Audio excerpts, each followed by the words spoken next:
Up to this large railroad station come buses, taxis, and private cars, carrying people who are going to travel by passenger train. At the entrance to the station, the cars stop and the people get out.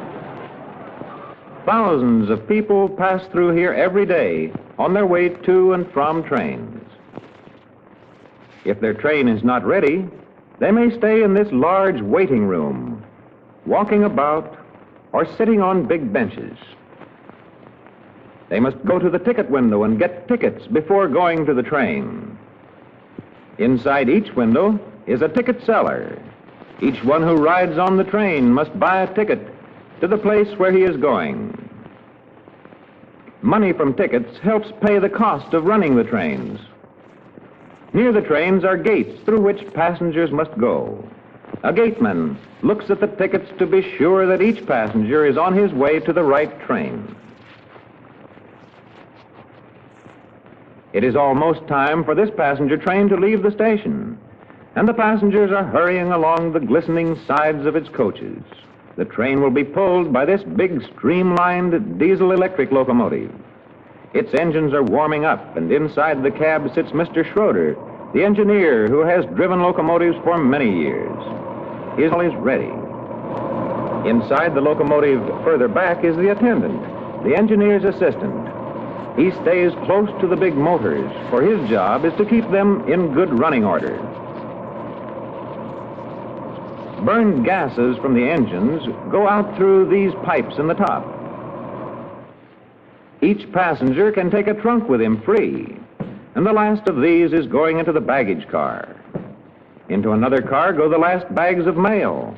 Carrying mail also helps pay the cost of running the train. Inside the mail car, railway mail clerks put together papers and letters for each town or city. The conductor, Mr. Owens, is in charge of the train. All aboard! All aboard!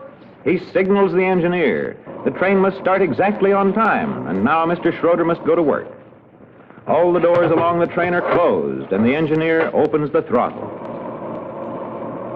Sand keeps wheels from slipping on their path of smooth steel rails. Wider and wider, the throttle is open.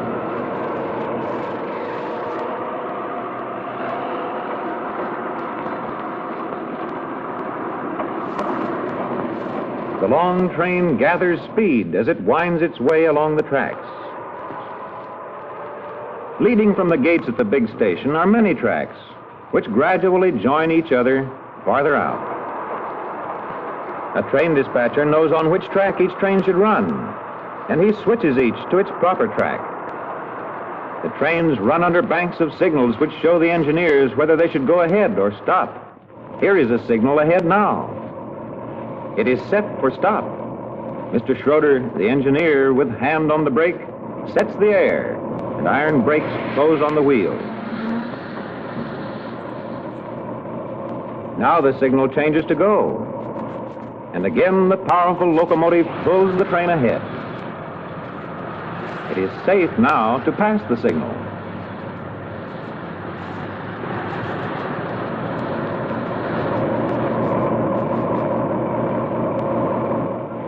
Inside one of the coaches, Mr. Owens, the conductor, is already taking up tickets, making sure that each one has paid for his ride. The passengers have comfortable seats. They can sit up or lie back easily if they want to rest. Overhead, out of the way, are racks filled with bags and parcels. The cars of the train are joined snugly together by a part called the vestibule. A highway crossing is ahead.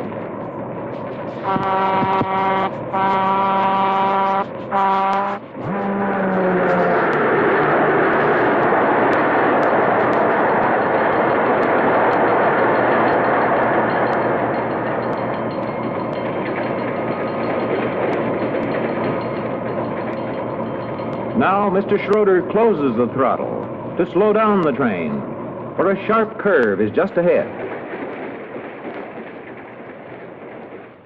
The engineer knows exactly how fast he can go with safety.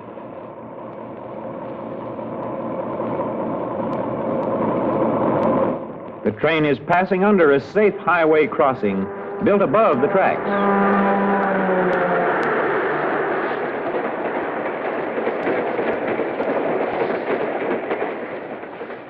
And now it runs alongside a river. The river valley is level, so it is an easy place to build level tracks. The last car on this train is called the observation car. Plenty of windows and seats all about. Here there are desks where passengers may write letters, and easy chairs and lounges where they may sit comfortably and chat with each other while they enjoy such sights as this beautifully winding stream. These men are whiling away the time playing cards. Those in the observation car now see a long freight train, cattle cars, empty coal cars, the powerful steam engine. Soon, the train is going through a deep cut, made in a hillside, so the tracks could still be level. And now it approaches a tunnel, a big hole bored through a high, steep hill.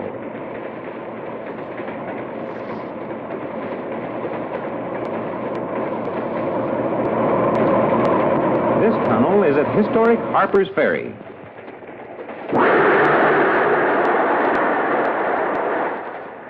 Over the Potomac River from the state of Maryland into the state of West Virginia.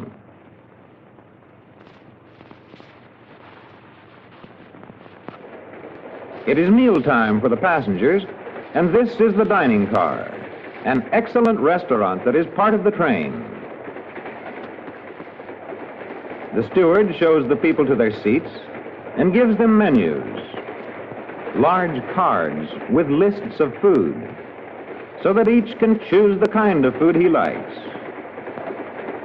Some are already eating. A dining car is a great convenience to people traveling long distances by train. The food is brought in by waiters who are clever at balancing their large trays as the train speeds along. When the diners have decided what they want, the waiters go into the kitchen and repeat their orders to the chief cook, who is called the chef. He must keep many kinds of food on hand. The cooks are clean, and the kitchen of the dining car, although small, is kept spotless. A good meal in the dining car is a pleasant event for passengers during a long ride. Up in his cab, Engineer Schroeder has no thought of food. He must watch the track ahead. The safety of all the passengers depends on his skill and watchfulness. His train approaches a small village and dashes on through.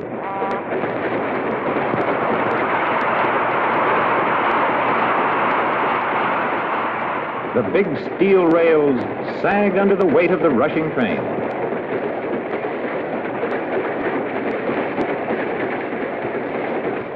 Onward as darkness falls outside, the ever-watchful engineer speeds his passengers. It is almost bedtime.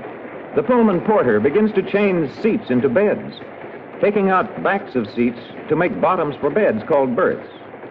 Above the seats, he unlocks a big curving door, and inside finds more articles for making up the berth: mattresses, sheets, and pillows. Some he takes out of the berth for the one below, and others he will use for the berth above. Those who are not yet ready for bed may have tables, magazines, newspapers, and writing materials with which to while away the evening. And always Mr. Schroeder alertly watches his locomotive and the track ahead, in the dark of night, through villages, around curves, through cuts and tunnels, over high bridges. The porter, having made up these two berths, puts in position a little ladder for the passenger who is to sleep above. Through the night rushes the train, its headlights shining on the rails of the track. The attendant, ever on watch over his motors, they are watching the track ahead. The safety, the lives of all his passengers depend on the skill and watchfulness of the locomotive engineer.